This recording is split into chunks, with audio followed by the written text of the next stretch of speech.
Good evening. So I had done another video before this one earlier in the week on Thursday evening, but it was a very teary and emotional video, and I rewatched it a few times and thought I should really be sincere and authentic, but yeah, I just didn't want to put it out there. So I'm going to redo another one tonight where I'm a little bit more chill and try and explain what was coming out of me then, that but in a little bit more of a less teary way. So on Thursday, what happened was I'd spent a few days tidying up, and from the last video I'd done my bedroom, and then I continued to do the rest of the house, and it was absolutely like spotless. So it's kind of every surface cleaned and quite almost like a bit minimalistic now because I got rid of loads of things. So I then had a landlord check on the Thursday in the afternoon, and part of that they scrutinised the house in immense detail, which is fine. It's part and parcel of renting, which I get, and it's their prerogative to do so.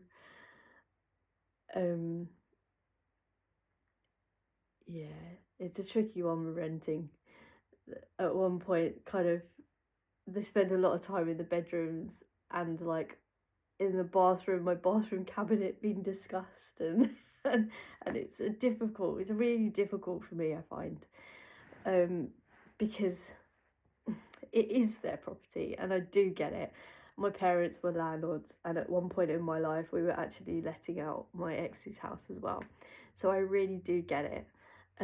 But it does emphasise that it is not yours, it's not your home, it's someone else's, and it's quite invasive. And you know that if you owned the property, you could live however you please, and no one would come around standing in your bedroom for ages and like, assessing your furniture and stuff.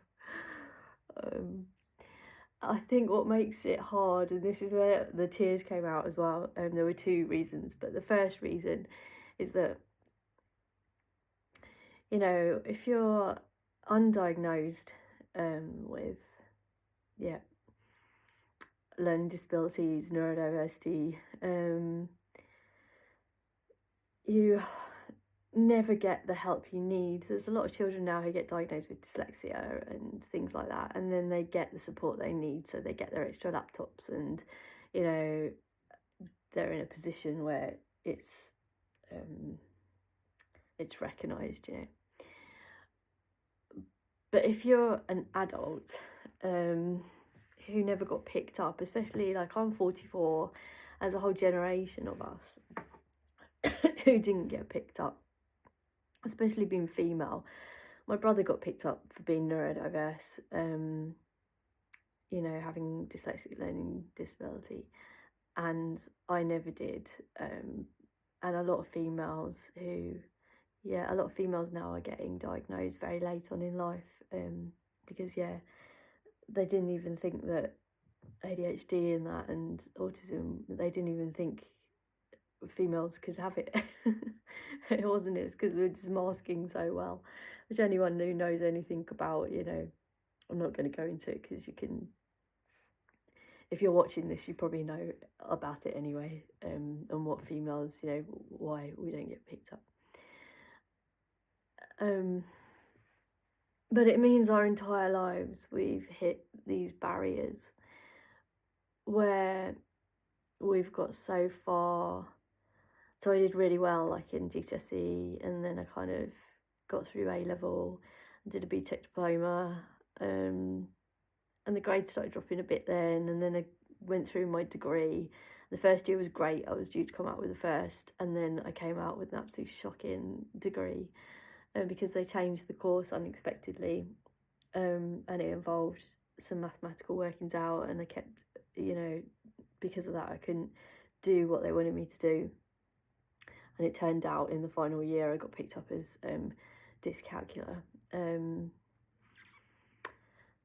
But it was too late, and I got the bad degree, so I couldn't really go on to do a graduate scheme, and that kind of continued throughout. I used to work for a very large holiday company, and was told by all of my peers who I'd worked with the same amount of time, who intellectually I was on the same level, and friends with, and that, and they all got put on supervisor courses, and I was the only one that didn't, and I was told that because of my dyscalculia, I couldn't do it, which now is mind-blowing, having worked in HR, because now knowing different, I'd be like straight on that, because it's clear, like, disability discrimination. But that wasn't a thing back then. We didn't have any awareness of it, and I actually later found out as well that it actually had nothing to do with that. It had to do with a manager who I challenged. I challenged something she was telling us all in a meeting, in the big team meeting, that she had stated certain things that really impacted us in a memo, and I challenged it and said, no, it wasn't in the memo, like, you're wrong. Anyway, she had pulled me up after that meeting. She pulled me to one side and said, like, it was inappropriate to challenge her like that in front of everyone. I don't know. Perhaps, I should have just stepped aside and said about it later. In my view, I'm like, well, don't gaslight us. Don't gaslight everyone in the middle of a meeting that you've told us something which deeply impacted us. When clearly you didn't, because I knew the details. Being autistic, I'd read it and remembered it. Anyway, because of that no filter, which is an autistic thing, which I didn't realise at the time, I was told a few years later by a friend who stayed working in that gateway, in that area, that actually I think she a manager or an area manager, I can't remember. Basically, I rubbed her up the wrong way, and that's why she hadn't put me on the course. So my management, I never went on the supervisor course, and in the end I ended up, well, actually they did try to put me on it in the end, because one of the others who was on that supervisor course got put into one of the massive hotels, like a flagship hotel, and he was doing really badly, and they put me in a really, like, a much lower key one, but I was doing really well and had another rep under me, and my scores were amazing, because I was capable and I was really good at what I did. And then they tried to pull me across to basically rescue, and pull the other hotel, the flagship hotel, out of the crap, basically. That the other person who had been promoted above me hadn't managed to achieve. And it just, stepping back, now rationally, perhaps I should have, like, just taken it, because they wanted to fast track me then into management. But two things stood in my way. One was I was terrified. I was terrified of being put in that position socially. I didn't get along with some of the people that I would have been managing. I found them really intimidating, especially the entertainment team, who were very outgoing, and it was a social struggle, which again is like, is autism linked, because I didn't fit in, and it'd been well known to me throughout my time there that I didn't fit in. Like, I won an award at the end of one of the seasons for being the rep that didn't go out with the team as much as everyone else or something, and had, like, because I had more local friends and, like, local Portuguese friends, and I was always the outcast, and I remember sitting in going to toilet at like a staff staff jolly, and I'd won like a fancy dress competition, and yeah, I heard the other reps all like slating me in the toilet, and I came out and was like, if you've got something to say, like, basically I've got to say it to my face. And then they did, and it was just outright bullying. It was really horrible because I was just different, and it wasn't one-offs. That's was throughout my life. I was reading something I found some personal development, what do they call it?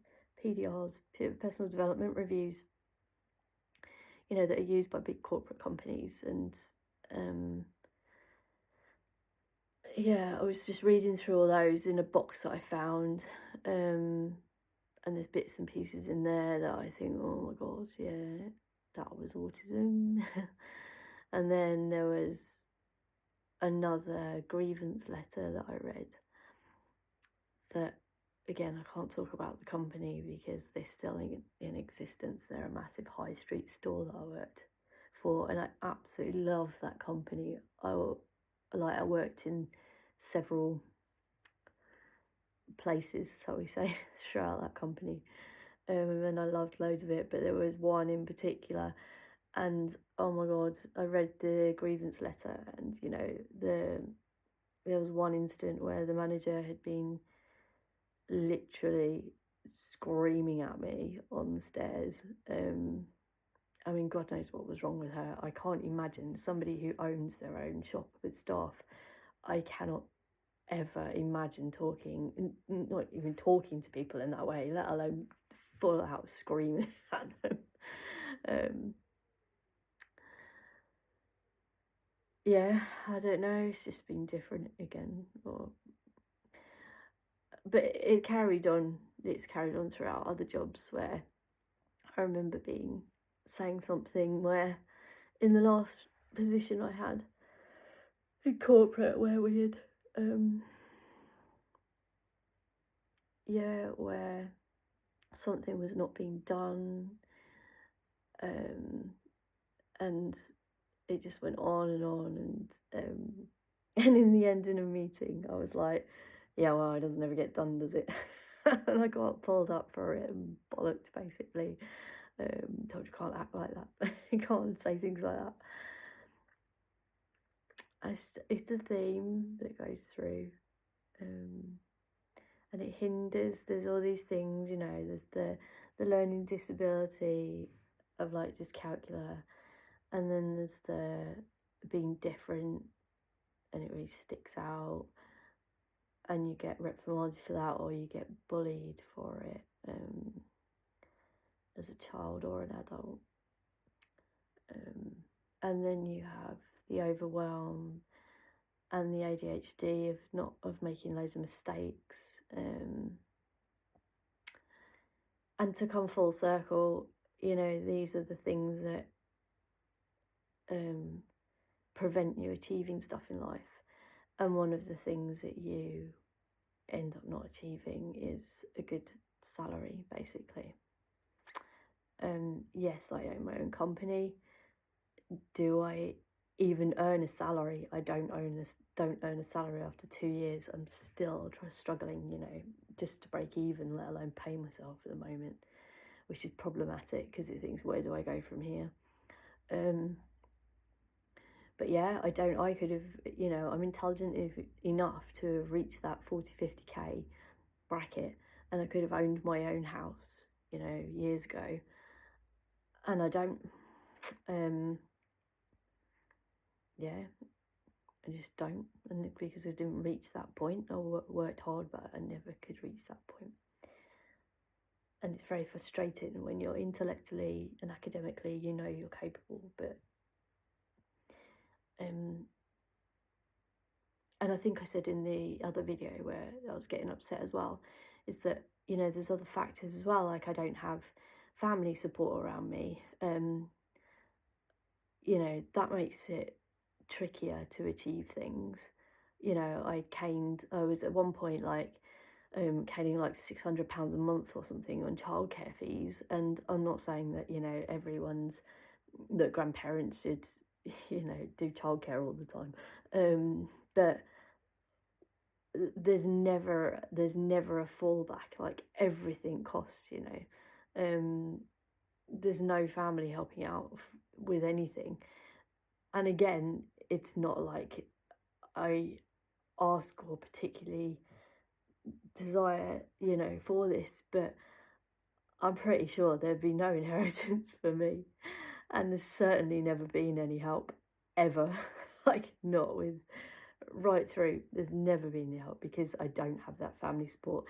And, you know, it's great for the people who do have the support, and I don't take that away from them.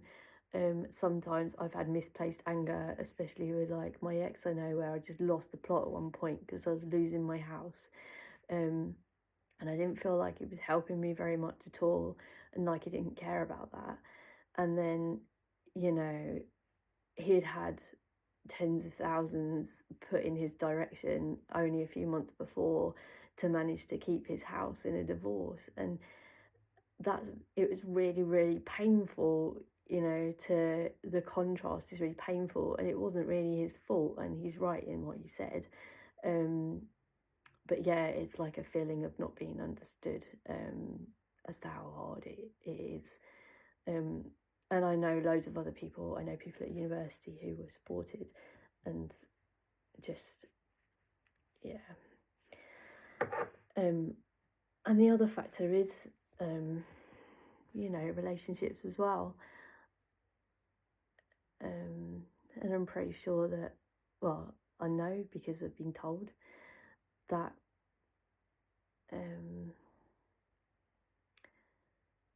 yeah, that I look around, lots of people have relationships. I know there's single people out there, but, you know, I slip up, and I can be a really lovely partner. And I genuinely believe that, and I genuinely believe that I have a lot to bring to the table in a relationship, and I can be kind and loving, and but then, yeah, I don't know, I either end up, I don't know whether it's attracting the wrong people, for reasons X, Y, and Z of attachment reasons, you know, or whether I'm tripping up and doing things. But the point is that I don't have that luxury of having anyone to share the bills with. And again, it's not necessarily a reason to be in a relationship, but I'm pretty sure, you know, it makes life easier when you're splitting everything. I've spent 8 years, you know, being basically single, and I think personally I've done an amazing job at keeping everything afloat. Yeah, I've managed to maintain like a 3-bedroom house and keep the bills paid and all that. It's been really, really hard. 8 years of being on your own. It's exhausting in the end. And again, you see other people around you, and again, that buying houses and things, you know, it's 2 salaries coming in and 2 pots of savings, and you're up against that, and you can't, and you're female as well. You know, females don't, it's not as easy to just, I don't know, jump up the career ladder either. So the reason I was upset in the other video was because the landlord had critiqued the back garden, and so last summer when I took it on, it looked neat, but actually it was quite, you couldn't see the soil in the flower beds. It was completely covered with like flowers that grew rampant, and the bushes were massive, and I did a lot of work in cutting it all back, and oh my god, it took so many tip runs, and I ended up burning tons of it in the end. It took hours and hours to burn everything because we just could not get it into the bins quick enough, the garden bins, and down to the tip and that. And this year's been hard, you know, a lot has happened since last summer, and I've been on the medications which have wiped me out in the evenings, and I've had to be kind to myself, my mental health as well. And a recognition that I've just needed to sometimes sleep and get my head together because I was feeling like I was crashing a lot. But then the knock-on effect of that is that I basically got a bollocking because the garden wasn't pristine. And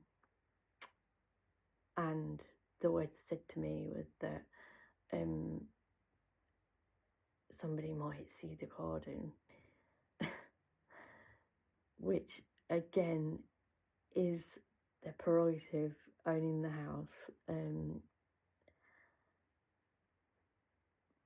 But I had said that there was hidden disability, and I explained the medications and I explained the burnout and that I needed to look after myself as well, and the grass had been cut and it wasn't completely overgrown. It just needs a bit more work doing to it. And the response was basically that there were, it just still had to be done. And I'd said that I tried to source a gardener, but they were busy. But they would, in their kindness, like I said, they would try to work with me and find a gardener. But the cost will be put on to me, though, to pay that. And part of the Equality Act, is that you don't get, that you're not put in a position that is worse off than those who are not disabled. But you are repeatedly, in every area of your life, punished for disability, for ADHD, for autism, you're at a disadvantage, and society doesn't care, it doesn't matter what the Equality Act says. Society just doesn't care. If I don't comply to neurotypical standards, or I make myself even more worse off, financially worse off, which creates additional pressure and just like additional stress. If I don't reach those standards, then I'm out. Like, I don't have anywhere to live. And it's like pressures from everywhere. Oh, and when you've got that disability and you just keep being bombed with stuff, like from every angle. So you're being bombed by employers to reach the standard. You're being bombed by partners to be perfect, otherwise they will literally, and I mean literally, abandon you, cut by, and you have a pressure from, I don't know, services, and you have pressure from landlords, and just a million pressures from all directions, all the bills, all the just everything, you have to meet. I have to meet all of that. I have to meet it as a single person. I have to meet it as, even though I've got hidden disability, there's no room for, yeah. And that's the reality. And I spent Thursday afternoon, I took me and the kids down to Trentham Gardens for a long walk around the lake because that's my happy place. But I spent that afternoon really sad and trying to hold back tears. And I spent, the following days after, it feels like it's a kind of a sort of like attack of your character again, and it's hard to keep batting that away and not absorb it.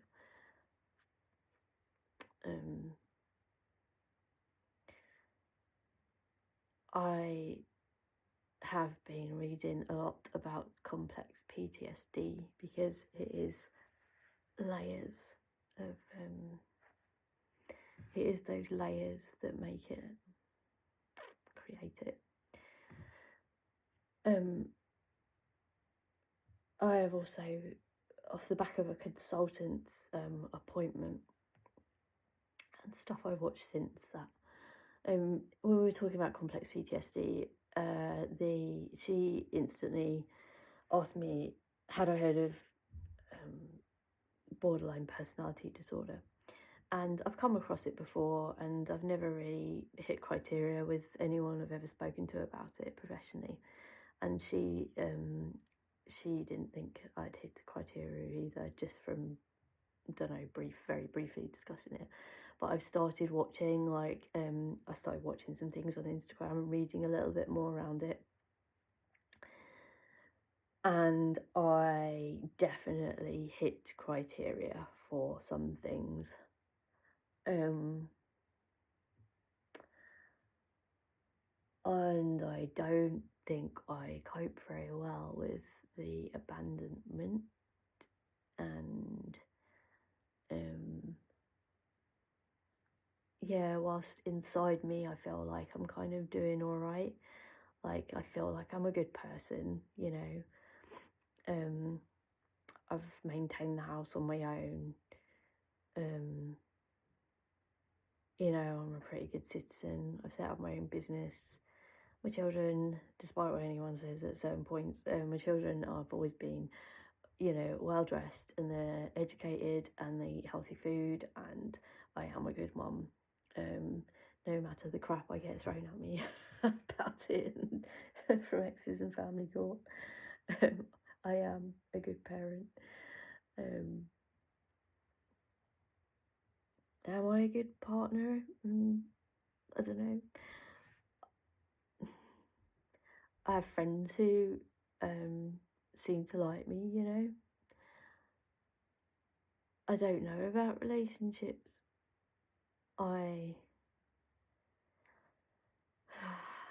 I've been told, you know, I over communicate. And it's not just one person who said that. And there's an argument to say, well, that's autism, that's neurodiversity. So you might, you know, not, you might think I over communicate, but I think you under communicate. So it's just a difference, isn't it? But then I don't know, where's that line between that and then stepping into what is a horrible name, but the borderline personality disorder, which is basically a complex PTSD, which I think they're going to change the criteria, the name of, and rightly so. Yeah, the some of the behaviours of yeah, I don't know. It's hard to fathom, because are you choosing because of your, you know, because of the attachment theory, because of your survival techniques you've learned as a child, because you're treated in a certain way for having been neurodiverse and ADHD, and being rejected, and this constant bullying, this constant, you know, abandonment, this constant loss, the constant grief, like the constant feeling of just absolute failure all the time. Like, you're never ever good enough for anyone, you're never perfect, you know, you can't, oh, it just goes on and on. Like, do you end up just, like, you know, attracting that again and again, where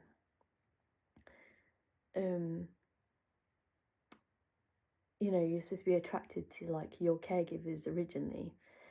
So attachment theory says that, you know, if the caregivers are not meeting your emotional needs and they're putting you down, or, you know, they're quite shut down emotionally unavailable, and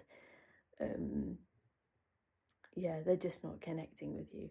You know, the child in you, the one that needs to socialise, because that is, you know, it's natural for us to have our parents meet our needs, our caregiver meet our emotional needs. And when that doesn't happen, you know, we either become really anxious or we become really avoidant and, like, hyper independent, you know. And when I look, you know, the people I'm choosing, some of like my best friends that I've had we've ended up, you know, in basically like abandonment situations.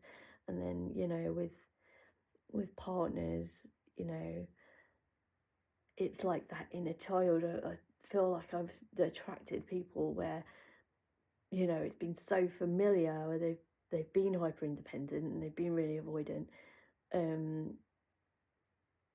And it's a push pull kind of thing, you know, and they're always in control as well, like of me almost. Yeah, they've always dictated the relationship, dictated the times that they would want to interact with me, and I've just gone along with it. And that will be because I just, yeah, I guess because I just wanted to not, you know, not be abandoned or whatever.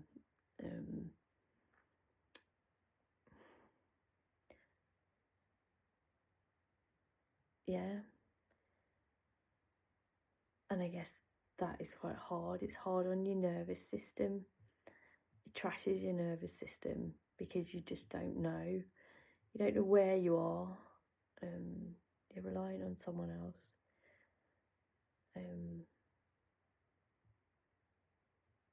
Yeah, it's hard to fathom. You know, what's you? What is someone else? Who you're attracting? Are you attracting people who have their own issues?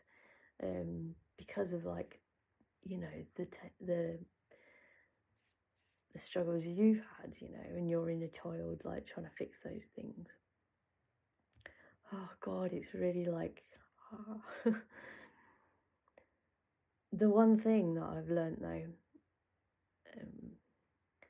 you know, the last relationship I was in, I was told, you know, first of all, that because I'm autistic, and then it was because I'm ADHD. And actually, like, the thing is with those things, you need stability. You need predictability, you need stability, you need to know where you stand, you need to know what you're doing, you know, you need routines. And the same with, like, you know, housing and jobs and all that. ADHD and, you know, neurodiversity needs stability. And yet you are in this, like, you're in this situation where, because of the hidden disability, you're not getting that. You're not getting what you need, you know? You're not, the housing is like, yeah, it's stable to an extent, but you're at the whim of the landlord, you know? Your jobs are like, yeah, it's hit and miss. I mean, I'm lucky now, I suppose I'm self-employed, but then I need to make that work, you know? But if you're employed as somebody, you know, with ADHD, it's like you don't know how they're going to react, like, because you're not neurodiverse. Like, 1 minute you can be doing it fine and the masking works and you're achieving, you know, fitting in, and the next minute, like, you know, you be yourself basically, and yourself isn't accepted. We don't accept neurodiversity, whatever they say. It's like rubbish. Like, people don't accept neurodiversity, they don't understand it. The workplaces don't understand it. It's a tick box exercise most of the time. So you're vulnerable in your jobs and you're vulnerable in your relationships because, yeah, a lot of the time people don't want to. We live in quite a shallow society, where you have to be flawless. You know, we're faced with, like, you know, the perfection of Instagram and you know, the perfect house and the perfect life. You know, like tick tick tick, it all has to be perfect, you know, and you can't. It's just suffocating. It's so suffocating. Just, it feels like it's a modern day thing as well. Like, I don't believe that years ago when people, you know, were in communities and they were working, you know, down the mines or in factories and living in terrace housing and, you know, had these massive families of like 10 kids and that. I don't believe for a second it was like, you know, easy and there was no issues. But, you know, I'll bet you anything that people used to talk through it and they were accepted more.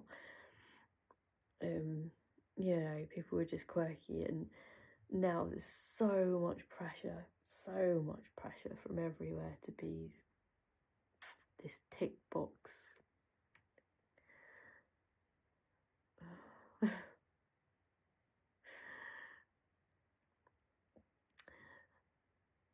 The counselling session I'm going to tomorrow, I should be asking the questions about more depth of this borderline personality disorder. Again, I'm going to say I hate that name, and the consultant said to me they are changing it. And I read actually in a video I watched on YouTube, it was mentioned again that that's going to be changed, because it's trauma built up. It's not personality disorder. It's like it's a borderline personality disorder is not knowing your identity, you know, because you've had a chaotic childhood and you've had a chaotic life and you don't know who your identity is. And that's so true, I think, of those who are late diagnosed with it, because who the hell are you? Who you thought was real is not real. I now think with relationships, what the hell is real? Like, you know, I was just kind of going along, and now I'm like, okay, so I think in my 20s, oh my God, was I like avoidant attachment? And I look at some of the behaviours, you know, when I met my ex-husband, and think, Christ, that was probably really avoidant, like sabotaging or running away out of fear, and then, yeah, did I turn anxious at some point? I don't know what was real or not real, you know. And then you get like a limerence thing, like, okay, you know, and I just like fantasizing about what a relationship should be, or, you know, should a relationship actually be like that? You should look to the future and but then, I don't know, it's just a head mash, isn't it? Absolute head mash. And then, yeah, if you've got BPD, what again is real there? Because is it love that you're feeling and grieving, and that pain is from loss, genuine loss of being in love? Or was it just not love? Is it just like, you know, trying to get an attachment and you can't deal with that loss of that attachment, that abandonment? So what the hell is real?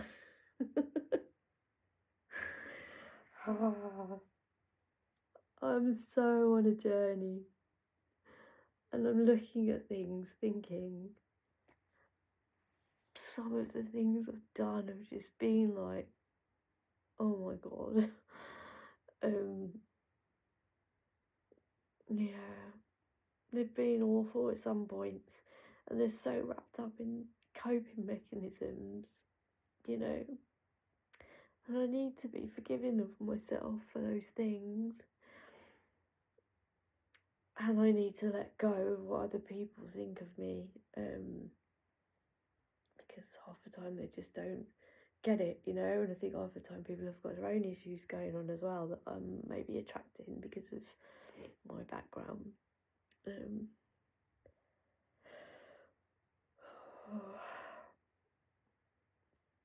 There's no real conclusion to this video. As I've said in the other ones, it's just my experience. This is a long one. I've noticed it's like 40 minutes. But yeah, I just need to these videos are trying to make sense of things for me as well. Yeah, it's hard to know what's real. It's hard to know your identity as a person. You know, whether to believe the people that are telling you you're not good enough and achieving enough. And to deal with the shame of some of the behaviours that you've come out with.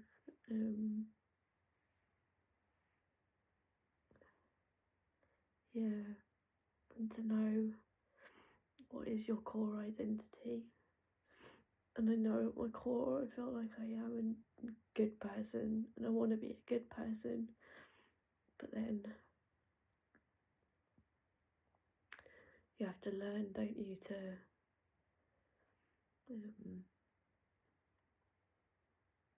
to be that and balance it with people accepting you as you are as well. To really find balance. There's loads of stuff which says like, people should like you for who you are and you're good enough and but I don't believe that actually. I think sometimes, you're not good enough. You need to figure your shit out basically. You do need to figure it out.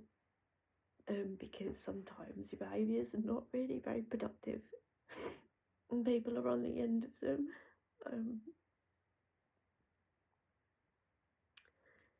You need to own it.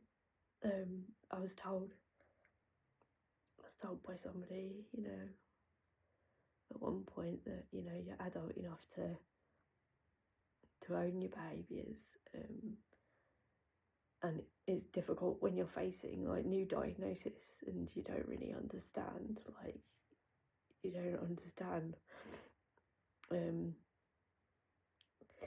and then the person says you can't change your behaviours, you'll never understand because that's the way your brain works. But it's not good enough, is it? Like you can't go through acting in ways that are just not, the information's there for you to intellectually learn, whether you're neurodiverse or neurotypical, or if the information is there, then you've got to take accountability for it, and you've got to navigate your way through for yourself, to stop losing things, like to be and for other people. And yeah.